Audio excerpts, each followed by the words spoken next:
Hello everybody, welcome back to my channel. Today I am going to be talking about my experience with hospital and yeah.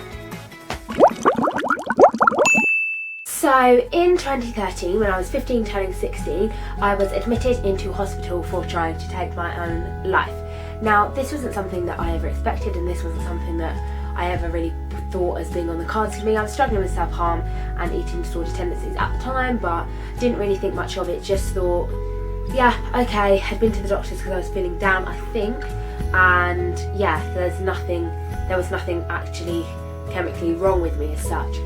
So yeah, the night before I was admitted into hospital, I was out at a church event with my best friend and my other friend at the time, and I just completely had like the biggest dip ever. Like froze, I didn't know what to do. I don't think it was a panic attack, it was probably something, I don't know, like that. But yeah, and I froze and I was like, oh my goodness, I don't know what to do. And the people there who were running it, and obviously like my friend's parents at the time, were like, are you okay? And stuff like that, and that was really good because they were all there to protect me harming myself at that certain point in time.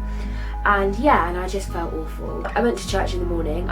I really don't remember that morning at all. And I spoke to my best friend and I was like, you know, I'm feeling really down and I don't know what to do, and I think I might kill myself, I'm not sure.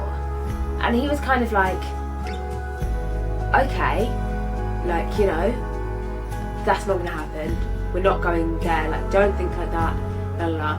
Now, I'm just saying, he wasn't like, oh my god, that's not even gonna happen, like, whatever. But he was just like, let's not think about it, let's not go there, don't get yourself into a bigger situation where you kind of think yourself into thinking you're worse, and then, you know, call me if you need me, like, etc.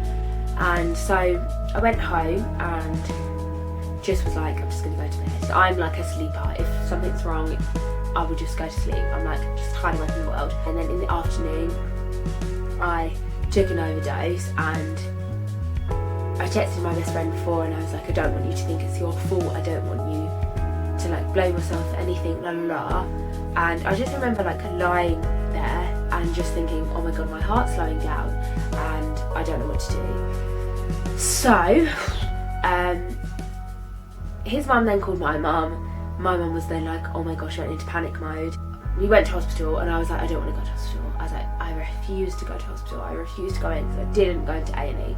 So my mum drove back home. My friend's mum was like, okay, you should call 111. So we did that, and they were like, yeah, we're going to need you to come in. So they came in, got fast tracked, everything like that.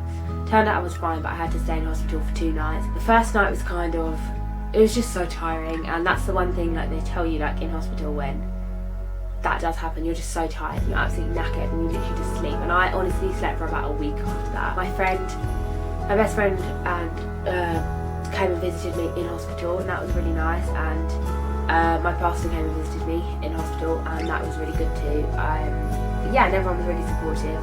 I think going home was the problem because it was in the middle of school time, so obviously I was in from Sunday to Tuesday, so that was kind of like prime time, and I was like, I'm gonna have to go back to school. But it was funny because when I came back, and a girl was like, oh, we almost thought you died, and I was like, yeah. But yeah, so that was kind of very tiring, and I was kind of on watch for about however long after that. But one good thing that did come out of it is that I was referred to CAMS like immediately.